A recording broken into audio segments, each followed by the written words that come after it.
بسر بن ابی ارطاح، جس نے وہ بچے بھی قتل کیے جن کے نام علی کے نام پہ ہوتے تھے. اب آپ اسماء و رجال کی کتابیں اٹھائیں، ابن حجر اسقلانی، باقی محدثین، وہ کہتے ہیں بس اس نے کلمہ پڑھا ہے، باقی تو اس میں ایک رتی بھی صحابہ والی نہیں تھی.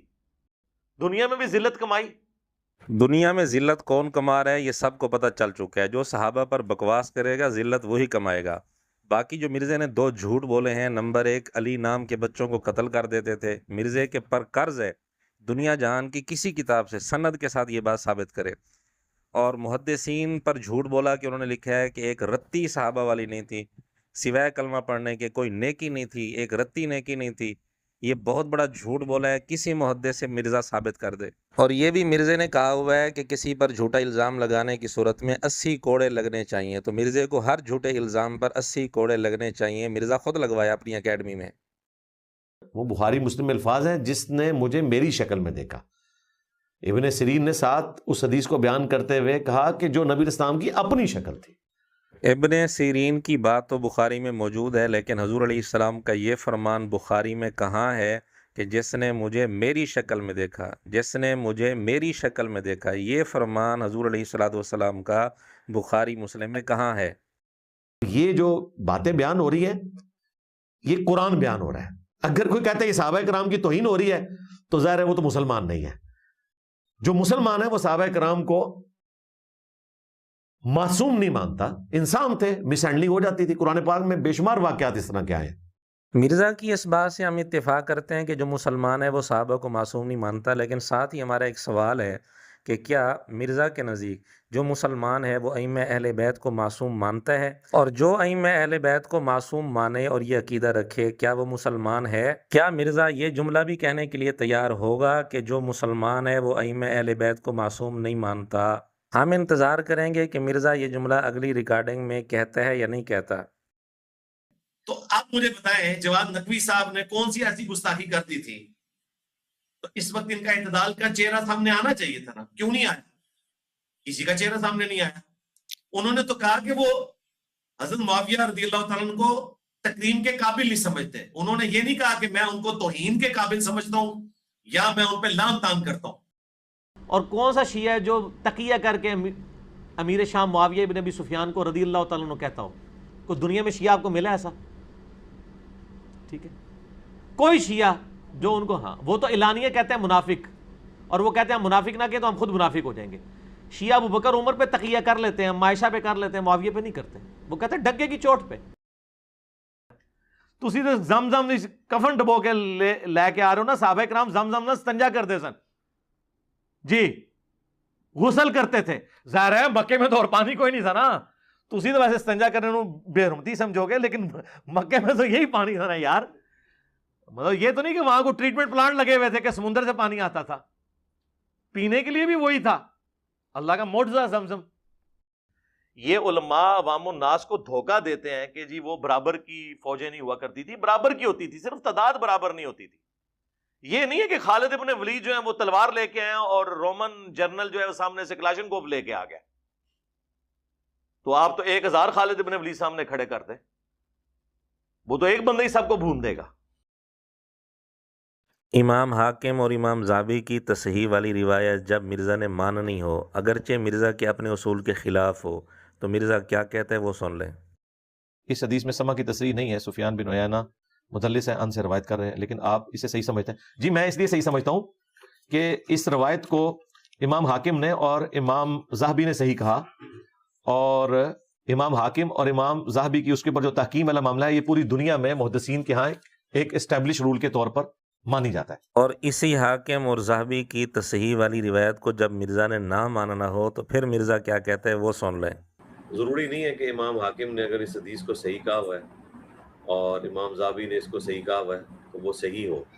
اب فیصلہ ناظرین خود کر لیں، اور مرزے کا ایک جملہ ہم مرزے کو ہی گفٹ کرتے ہیں. اور یہ اللہ کی سنت ہے کہ جو شخص دو رخی اختیار کرتا ہے اللہ تعالیٰ اسے مرنے سے پہلے ایکسپوز ضرور کرتا ہے. جامعہ ترمذی میں حدیث ہے کہ اللہ کے محبوب صلی اللہ علیہ وآلہ وسلم عام الفیل والے سال پیدا ہوئے، یعنی اس سال یہ بہت بڑا ایک واقعہ ہوا تھا. ویڈیو میں یہ حدیث بیان کرتے ہوئے مرزا نے جو سکین لگایا وہ بھی آپ کے سامنے ہے. جبکہ اصل سکین وہ ہے جو ابھی آپ کے سامنے ڈسپلے ہو رہا ہے، جس میں ضعیف الاسناد کا لفظ لکھا ہوا ہے۔ یہ علامہ البانی کی تحکیم تھی، ضعیف الاسناد لکھا ہوا تھا، یہ سکین لگاتے ہوئے مرزا نے اس لفظ کو مٹا دیا۔ اگر یہاں صحیح کا لفظ لکھا ہوتا تو مرزا اس کو کبھی نہ مٹاتا۔ سوال یہ ہے کہ اس کتاب کاٹو نے سکین لگاتے ہوئے یہ لفظ کیوں مٹایا؟ میت کو بغیر دفنائے کچھ مہینوں تک رکھنا جائز ہے، جیسا کہ آیت اللہ خامنائی صاحب۔ دیکھیں یہ ہمارے نزدیک تو یہ جو کچھ کیا قرآن و سنت کی روشنی میں یہ درست نہیں ہے۔ البتہ اہل تشیع کے ہاں اس کی کوئی گنجائش نکلتی ہوگی، میں تو اہل سنت کے حوالے سے بات کر رہا ہوں۔ بخاری مسلم میں حدیث ہے، نبی علیہ السلام نے فرمایا کہ میت کو جلد از جلد قبرستان تک پہنچاؤ۔ تو اس حدیث کے تحت اس طرح کا ڈیلے نہیں کرنا چاہیے، لیکن بسا اوقات جنون ضرورت پڑ جاتی ہے، دوسرے ملک سے لاش آ رہی ہے تو ظاہر فریزر میں رکھنی پڑتی ہے، کچھ دن لگیں گے پہنچنے میں۔ اسی طریقے سے بعض اوقات کسی کا انتظار کرنا پڑتا ہے اور وہ اتنا قریبی رشتہ دار ہوتا ہے کہ مجبوری ہو جاتی ہے، تو وہ کسی درجے میں گنجائش نکل سکتی ہے۔ عین ممکن ہے کہ کیٹاسٹرافک کنڈیشن تھی جنگ والی، اور جنگ میں چلے کوئی گنجائش اس حوالے سے نکلتی ہے صحیح بخاری میں کہ کئی اصحاب کو ایک ہی قبر میں دفنا دیا گیا، یہ بھی بخاری شریف میں رپورٹ ہوا ہے۔ شاید انہوں نے کوئی کیٹاسٹرافک کنڈیشن کی وجہ سے صورتحال نکالی ہو۔ انصاف سے بتائیں، اگر اس تاخیر کا 10واں حصہ کسی سنی رہنما کی تدفین میں ہو جائے تو مرزے کا انداز یہی ہوگا؟ بچوں اور بچیوں پر کس عمر میں نماز اور روزہ فرض ہو جاتا ہے؟ دیکھیں نماز کے بارے میں تو ابو داؤد میں حدیث ہے 7 سال کا ہو بچہ تو اسے حکم دیں، 10 سال کا ہو تو آپ نے سختی کرنی ہے۔ فرض بلوغت میں ہی ہوگا، وہی آلموسٹ 13 سے 14 سال کی عمر۔ لڑکے کے لیے جب غیر ضروری بال اس کے اگ آئیں یا جنبی ہو جائے، نائٹ فال کا معاملہ ہو احتلام کا، اور بچی کے لیے بھی جب غیر ضروری بال اگیں یا مینسس کا معاملہ ہو۔ ادروائز 14 سال کی عمر میں تو بالغ تصور کیے جائیں گے ہجری سن کے اعتبار سے، اور بخاری مسلم میں اس کو سپورٹو حدیث بھی ہے عبداللہ بن عمر کی، اور عمر بن عبدالعزیز نے اسی حدیث کی وجہ سے اس حد کو مقرر کیا تھا آلموسٹ 15 سال کی عمر، جب انہیں جہاد میں جانے کی اجازت دی گئی تھی۔ پہلے انہیں اجازت نہیں ملی تھی، خندق کے موقع پر ان کو مل گئی تھی۔ ادروائز 14 سال کی عمر میں تو بالغ تصور کیے جائیں گے ہجری سن کے اعتبار سے، ادروائز 14 سال کی عمر میں تو بالغ تصور کیے جائیں گے ہجری سن کے اعتبار سے۔ علامات ظاہر نہ ہونے کی صورت میں بلوغت کی حد 14 سال ہجری سن کے اعتبار سے مقرر کرنا، ہمارے علم کے مطابق اس پر نہ کوئی حدیث ہے، نہ کسی صحابی کا قول ہے، نہ کسی امام کا قول۔ اور مرزا نے جو آلموسٹ 15 سال والی بات کی، بخاری میں آلموسٹ 15 سال نہیں بلکہ 15 سال ہے۔ کئی لوگ تو پھر جنگوں کا انکار کرتے ہیں، وہ کہتے ہیں قرآن میں ہے رحماء بینہم، صحابہ تو آپس میں نرم دل ہیں تو لڑ سکتے ہی نہیں ہیں۔ ہم کہتے ہیں آپ دوسری آیات کیوں نہیں پڑھتے ہیں؟ سورہ ال عمران میں جو 700 لوگ آتا ہے کہ وہ چھوڑ کے چلے گئے تھے، وہ جنگ لڑ لیتے تو کیا تھے؟ صحابی تھے نا، نبی علیہ السلام کافروں کو تو نہیں ساتھ لے کے گئے تھے اپنے ساتھ، ٹھیک ہے، لیکن وہیں چھانٹی ہو گئی۔ اور اس پہ عبداللہ ابن مسعود کہتے ہیں کہ وہ واقعہ نہ ہوا تھا، مجھ سے کوئی قسم اٹھواتا نا کہ حضور کے صحابہ میں کوئی منافق ہے تو میں قسم اٹھا کے کہتا کہ کوئی منافق نہیں ہے۔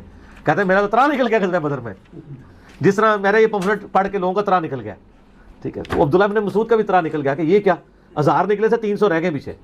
کیا غزوہ احد میں چھوڑ جانے والوں کی تعداد 700 تھی اور 300 پیچھے رہ گئے تھے؟ یہ مرزے کا بہت بڑا جھوٹ ہے، اور ابن مسعود رضی اللہ تعالیٰ عنہ کا قول صحیح سند کے ساتھ مرزا ثابت کرے، اور یہ بھی ثابت کرے کہ ان کے قول کا تعلق چھوڑ جانے والے منافقوں سے تھا۔